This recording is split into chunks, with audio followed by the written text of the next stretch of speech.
ইয়ার্কি মারতে মারতে দুজনের মধ্যে লেগে গেল তুমুল ঝগড়া। কিন্তু কেন, সেটা দেখতে হলে পুরো ভিডিওটা দেখতে হবে। তাহলে চলো প্রথম থেকে ভিডিওটা শুরু করা যাক।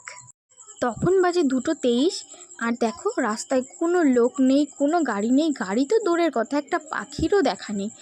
আর দেখো চারিদিকে কত রোদ। তো অনেকক্ষণ ওয়েট করার পর একটা অটো পেয়েছি।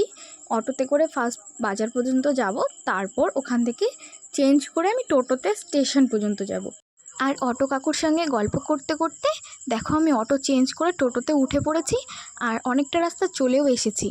আর এখানে দেখো কতটা জল উঠে গেছে। এখানে প্রত্যেকবারই জল উঠে যায়, আর 1 থেকে 2 দিন যদি খুব জোরে বৃষ্টি হয় তাহলে দেখবে রাস্তার উপরে জল উঠে যাবে। কিন্তু আকাশটার গাইস দেখো, দেখেই মনে হচ্ছে পুজো পুজো একটা ভাব, মনে হচ্ছে পুজো চলে এসেছে। আর দেখো এদিকে আমার ট্রেনটাও চলে এসেছে। আজকে সেপ্টেম্বরের 10 তারিখ, পরের মাসের মানে অক্টোবরের 10 তারিখে আজকের দিনে সপ্তমী থাকবে। আর গাইস দেখতে দেখতে পুজোটা কত তাড়াতাড়ি চলে আসলো, কিন্তু আমার এখনও একটাও শপিং হয়নি। আর কি বলবো, মানে আকাশটা এত ভালো লাগছিল যে আমি মনে হচ্ছিলো শুধু আকাশের ভিডিওটাই করে যায়। কি দারুণ ভিউ আসছিল।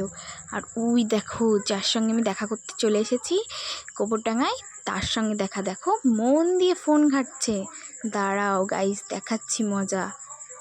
দেখো আমি যে এসে দাঁড়িয়েছি এদিকে তাকাচ্ছেই না। এই এই এই তাকা।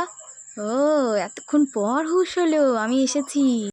আবার এখানে বলা হচ্ছে, ও তুমি কখন আসলে গো, নাটক। আর এখানে আমি রাগ করে বসে আছি বলে দেখো আমার রাগ ভাঙাচ্ছে, কিন্তু আমি বেশিক্ষণ রাগ করে থাকতে পারি না গাই। আমার মনটা খুব নরম গো, কেউ যদি আমার সঙ্গে একটু ভালোভাবে কথা বলে তাহলে আমার সব রাগ সব উড়ে চলে যায়, আর আমি সব কিছু ভুলে গিয়ে তার সঙ্গে আবার হেসে খেলে কথা বলি। আর এই দেখো আমার রাগ ভাঙাতে গিয়ে মহারাজ নিজেই রাগ করে বসে আছে। আর আমাদের এটা রোজকার ঘটনা যে ইয়ার্কি মারছি, মানে কোন একটা বিষয় নিয়ে কথা বলছি, হয়তো সিরিয়াস বিষয়, কিন্তু এই মানে সেখানে রাগের কোনো ব্যাপারই নেই, কিন্তু দেখব দুজনের মধ্যে তুমুল ঝামেলা বেঁধে যাবে। কিন্তু কেন হয় এটা আমরা আজও বুঝলাম না, কিন্তু আমার এটা রোজ হবে। যেদিনই দেখা করব সেদিন হবে, প্লাস যখনই ফোনে কথা বলি না কেন তখনই একবার করে গন্ডগোল হবে। আর কোনো তুই রাখতে আমাকে আবার ফোন করবি না, কিন্তু নেক্সট টাইম সেই 5 মিনিটও লাগে না, 2 মিনিটের মধ্যে আবার ফোন করি।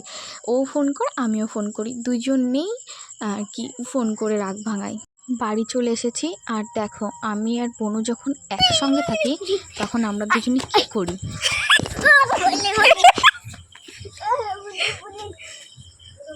আর এখানে বনু ফুলটা ছিঁড়ে যে আমাকে এইভাবে দেবে সেটা আমি কখনো ভাবিনি, কিন্তু আমার বনু তো আমার সোনা বনু, আমাকে অনেক ভালোবাসে, আমাকে অনেক মানে দিদি দিদি বলতে পাগল আমার বনু। আর জানো ও মাঝে মাঝে এরকম অদ্ভুত অদ্ভুত কাণ্ড করে আর আমার চোখ বন্ধ করে নিয়ে যায়। আমি তো দেখে পুরো অবাক, এইটুখানি মেয়ের মাথায় এত বুদ্ধি আসে।